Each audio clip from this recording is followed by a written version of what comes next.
अस्सलाम वालेकुम। मेरा नाम अक्सर काजमी। मैं दिल्ली नॉर्थ ईस्ट दिल्ली के चौहान बांगर एरिया में रहती हूँ। हम आजकल हम जैसे कोरोना वायरस का माहौल चल रहा है पूरी दिल्ली पूरे इंडिया में।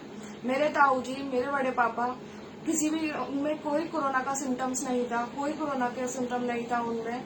11 तारीख की सुबह में उनकी अचानक तबीयत बिगड़ी तो हम उन्हें दिल्ली के बड़े अस्पतालों में लेके गए, जैसे RML, एम्स, सफदरजंग। वहां पर किसी भी अस्पताल ने उन्हें अटेंड नहीं करा, एडमिट नहीं करा। बाद में सुबह 12 बजे से लेके चलते चलते शाम को 5 बजे LNJP हॉस्पिटल ने उन्हें एडमिट करा गया। वहां पे उन्हें लिया और लेने के बाद उनको इमीडिएटली वेंटिलेटर पर रखा गया।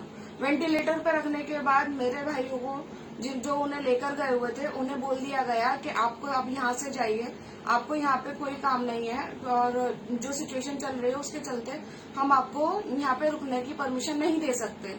ये सुनकर मेरे भाई हमारे बड़े पापा को, अपने पापा को LNJP हॉस्पिटल में डॉक्टरों के हवाले करके घर वापस आ गए।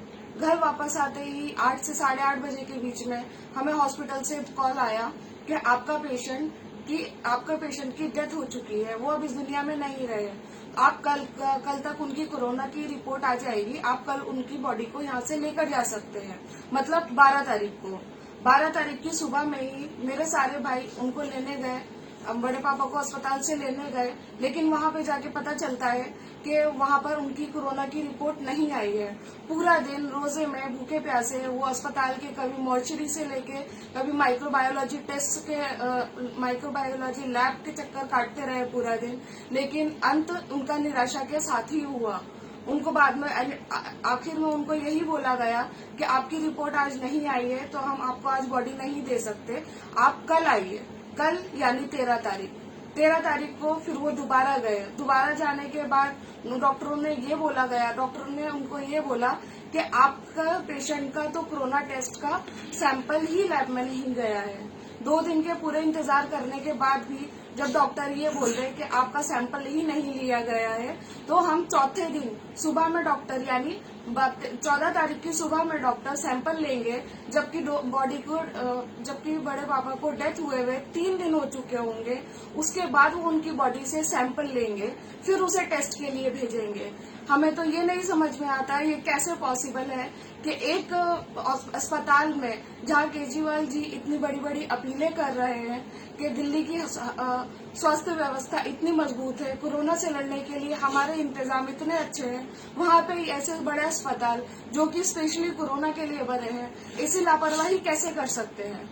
जहाँ पर 2 दिन बाद बोल दिया जाता है कि आपके पेशेंट की हमने कोरोना के सैंपल ही नहीं लिए, तो और उसके चलते हम आपको बॉडी नहीं दे सकते। और 3 दिन बाद कोई भी अस्पताल कैसे बोल सकता है, कोई भी स्वास्थ्य कर्मचारी कैसे बोल सकता है कि जिस इंसान की मौत को हुए 3 दिन हो चुके हैं, वो उस बॉडी के में से कोरोना के लिए सैंपल 3 दिन बाद लेगा। ये सब कैसे मुमकिन है? और ये कैसी सरकार है, कैसा सिस्टम है अस्पताल का कि वो किसी एक पेशेंट की कोरोना टेस्ट की सैंपल ही खो दे। ऐसा कैसे पॉसिबल है? अब हम क्या करें, हमें नहीं समझ आ रहा।